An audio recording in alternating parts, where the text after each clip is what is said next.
Hello, everybody, and welcome back. Yes, I'm back today with another big update on the Targeted Advanced Grants. Massive updates. We have more viewer testimony. Loans are being approved. Congratulations. Loans are being declined. I'm very sorry. New info to share. This is probably the video that you should share with all of your friends, especially those that are in the Targeted Advanced Grant application process, so that they could avoid making a very critical mistake and avoid all these delays or being, possibly being missed in this overall program. So there are unofficial reconsideration happening out there. So tune in and get all your details right here on this channel and share it. Share it with 5, 10, 15 of your friends so that they could find somebody else in the Targeted Advanced Grant program and share it with them as well. So pass this message. Let's get you all caught up.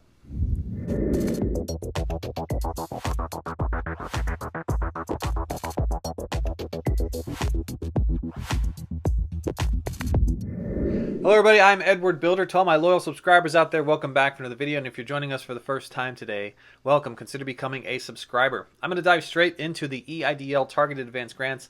A lot of great news to celebrate and a lot of unfortunate news to celebrate. So congratulations to everybody out there who is receiving their grant approvals, and funds are currently landing in their bank accounts. Finally, it has finally come. This is to everybody that is in priorities 1 or 2 of the Targeted Advanced Grant Program who suffered a 30% reduction in gross receipts, 300 or fewer employees, and is found in a low-income community. Now that last part, found in a low-income community, I am often asked if I received the Targeted Advanced Grant invitation and I know that I'm not in low-income community, should I still apply? And the answer is yes, you should certainly still apply, but does this guarantee that you will get the grant? No, it does not, and I'll explain that here in just a second.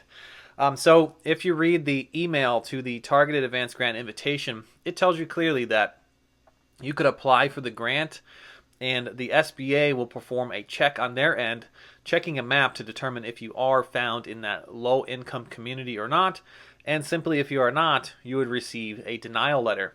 Now, I've been asked, has anybody received this denial letter yet?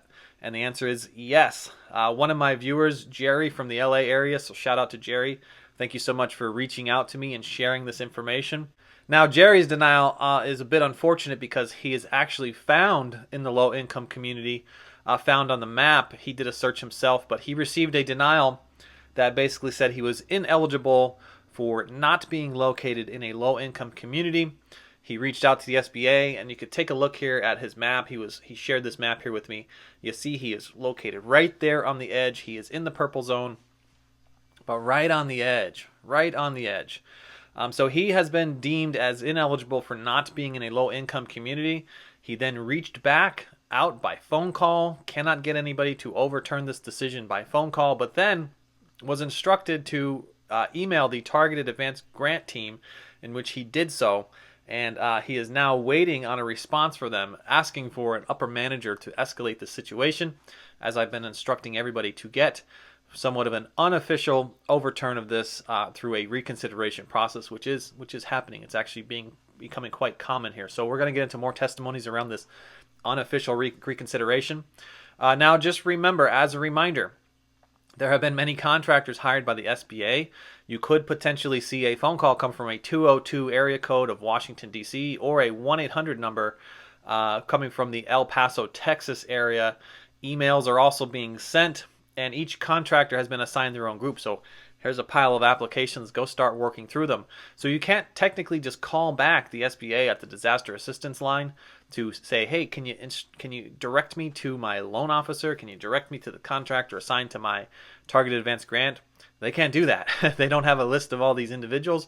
They don't have their phone numbers. They don't have their extensions. They don't have their emails. So this rollout is very fun. Let's just say it's very fun, okay? So obtaining the unique address is very difficult, and in many cases, individuals are receiving their approvals and their denials without the phone calls, just a straight yes or no answer, and so far have not been able to really reach somebody by phone if they want to call back and respond to it. So emails are the best avenue at this point to reach back to the SBA, the Targeted Advanced Grant team. So respond to the email that is attached to your denial letter, and I'm going to get into some more details around that as well. So many of you are reporting into the channel and celebrating that you've received your $10,000 balance in your targeted advance grant. So congratulations to all of you. Keep the comments coming so we can spread some joy here.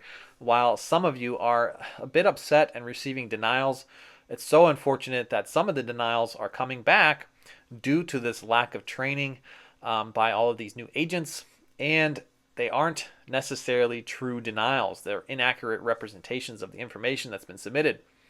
So these denials are kind of false denials. I'm going to talk about the list of them here. Bank accounts not matching is one. Not having a 30% reduction in gross receipts. 2019 taxes are stuck in backlog. This is a major oversight and will require our congressmen and women to get this changed, to have some reconsideration process if your taxes are stuck in backlog. Not your fault. The SBA reached for the information and it's not there.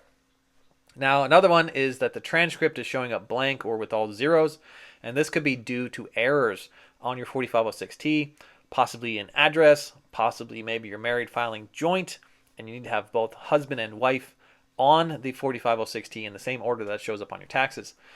Not being located in a low-income community is coming up. Again, apply. Remember to apply if you are in middle income, and if you are not eligible, they will let you know by telling you. And this one's interesting. I need to get some more information on the background of this one, but it says determined not to be of good character. Now, I don't know if this is due to a character reference, if this is something related to a criminal background, but so far in talking to the individual, everything seems to be pointed to an error here. This person has no criminal background. This person is a special ed instructor, teaches children, and received both Draw 1 and Draw 2 of the PPP loan. So we are digging into this one here a bit further to get you more information as to why that one surfaced. Now, if you received a denial, please share it with us here in the comments. We always appreciate hearing from you. And we're going to talk about some things you can do here. Now, there is a Facebook group that has been started. It's titled the Unofficial SBA Targeted Advance False Denials. It's led by a very nice individual, so you could check over there and stop by and talk to Sarah. Leave her your messages. It's a great place to collect all this information. So stop over there if you've received what you believe is a false denial, and let her know, and let us know here on the channel. You could also send me private messages on my Instagram. Find me in the description if you don't want all the information to be released to everybody else. Now, another viewer on this channel, Kim Alexander, was declined for not having the 30% reduction in gross receipts and for having the taxes being stuck in backlog. Kim fired back with a phone call and email to the Targeted Advance Grant team. Now, Kim received the initial advance grant and also received the EIDL loan under the same criteria of information that's been submitted that he was just denied for. Now, I'm hearing this from other viewers. Fortunately for Kim, this did not happen, but other viewers are telling me that they're receiving a denial response letter and then finding their bank accounts to be frozen as a fraud investigation is conducted by the SBA. So the bank account where the initial $1,000 has been sent over to, or possibly a EIDL loan was sent over to, that bank account is being frozen while an investigation is pending. The bank cannot unfreeze it. Only the SBA can unfreeze it. And there isn't much information as to how to get this decision overturned. Just sit back and wait for the fraud investigation to close. Rather scary information to communicate. Now, another viewer shared with us a letter. This is an interesting one because it suggests that there is a 30-day reconsideration process for not having his taxes being on file with the IRS. Now, I'm going to read this here for you just for a moment, but if you also received this notice for this 30 days, let us know here on the channel. We need to know if this is a one-off situation, if this is so random, or if this is occurring to more of our viewers here. So let us know if you got the denial letter and if you received this here information. So I'm going to have a read here. So have a read along here with me on this letter. This came on April 2nd, 2021 from the SBA Targeted EIDL Advanced Application Team. You'll see here it says, not eligible. The SBA is using 2019 federal income tax returns as a means to establish that the applicant's business was operational prior to 2020. In response to our inquiry to the IRS, they reported no record found for a filing of 2019 tax return. Now, this is the interesting part. The next part here, I underlined it because not everyone has this information on their response. It says, we have withdrawn your application from active consideration because the name of the borrower or one of the owners of the borrowers has matched against the name of an individual or entity on a do not pay database as described below. We are unable to continue the processing of this application until you provide documentation or an explanation to overcome this issue noted below. You have 30 days from the date of this letter to provide the information, or your application will remain withdrawn. Send your responses to targeted.advance@sba.gov with the subject line of do not pay. Now that's very interesting. I'd love to hear if any other viewers here today received a denial letter that allowed you this 30 days to overturn the decision. Now this is the individual who called into the SBA and they said, sorry, there are no such things as reconsideration or appeals. You can't overturn the decision. And then he instructed and informed them that, hey, my letter told me this. And they just said, okay, well, go ahead and email that targetedadvance@sba.gov and put your appeal in that way. So let us know here if you've also received this information. So now is the time of the video where I'm going to ask you to smash the like button if you like the research I'm doing here on this channel.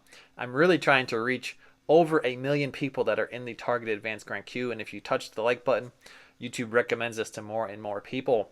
You could also share me on your Facebook and Twitter. Share this with like 30 of your friends.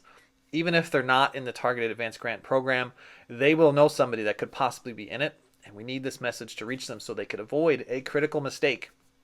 Now I'm going to talk about some things you could do to avoid a critical mistake, and the very first is very simple.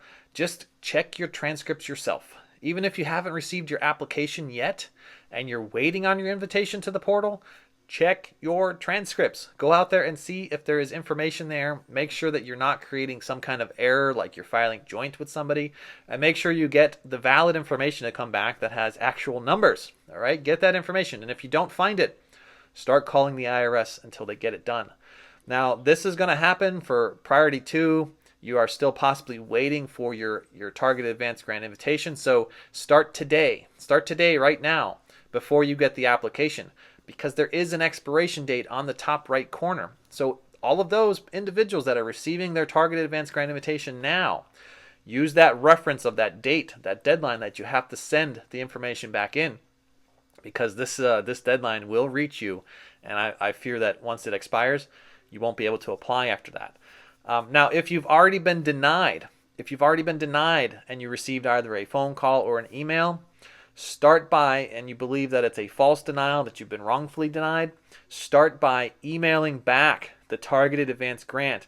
I could tell you, you could call the phone number, call back the 202 or the extension that you've been given, and ask them to escalate it to a manager. But in a lot of cases, while they are sympathetic, there's only so much they could do. So everybody is now deferring to sending the emails back to the targetedadvance@sba.gov. So send an email back with your description as to why you've been denied and a description as to why you think it is the wrong information, and ask a manager to be escalated to overturn this decision. The only way of getting this overturned is to have a manager grant this and overturn it. There is really no official reconsideration process here.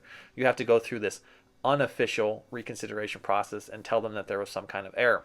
So I wish you all the best of luck on this one, and keep us up to date here on the channel here so that we could let others know if you've been granted this unofficial overturning of the decision. So let us know on the channel. I thank you all for tuning in. Today's video has been sponsored by me. You could find in the description my crash course on BMBs and my crash course on building wealth strategies. Check it out in the description. And remember, leaving a comment will enroll you into my next giveaway, because when I hit 20,000 subscribers in the next few days, I will be giving away $500 to one lucky subscriber by picking a random comment from all of my videos. So best of luck to you as we get closer here. Remember, I'm always looking for new partners and investors in my BNBs, and you should go and take some of this here stimulus money that you're receiving and change your futures. Maybe invest in one of my courses, or find yourself in the description on Webull, BlockFi, Robinhood, M1 Finance. All of these platforms are great for investing. I use Webull every day and each month by recommending my friends on Facebook. When they sign up, I get 2 free stocks. And so far for the month, I'm averaging about $2,000 worth of free stocks. If I don't like those stocks, I just cash them in or trade them in or do whatever I want with the funds. So check out Webull in the description. If you need further assistance outside my free content here on YouTube, you could find me pinned in the top comment for a one-on-one consultation. That's going to do it for today, folks. I thank you all again, and I'll catch you on the next one. Bye for now.